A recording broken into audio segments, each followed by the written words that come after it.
If you're over 60 and walking is your only exercise, you might be making a big mistake. Not because walking is bad, but because it's no longer enough. And in some cases, it's actually making your legs weaker.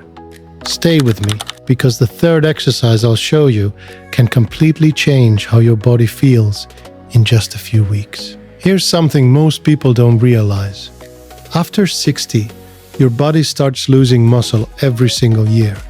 Not slowly, fast. That means weaker legs, poor balance, and a much higher risk of falling. And walking only uses the strength you already have. It doesn't build new muscle. It doesn't protect your knees. It doesn't fix your balance. So if your legs already feel weak, walking is not solving the problem. It's just delaying it. This isn't about fear. It's about truth. Because the people who stay strong after 60 don't just walk more. They train their strength. They train their balance. They train the muscles that actually keep them independent.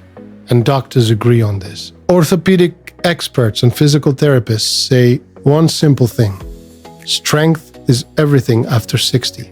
In fact, people who do simple strength and balance exercises can reduce their risk of falling by nearly half. And that's huge, because one fall can change everything. Exercise 1. Sit to stand.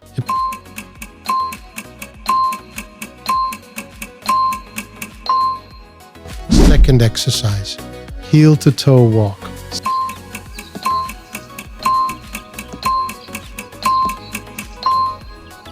Exercise 3, glute bridge.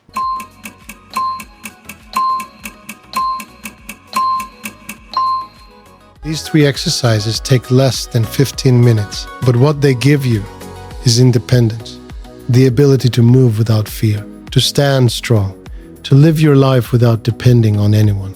Save this video, share it with someone you care about, and remember, your strongest years are not behind you.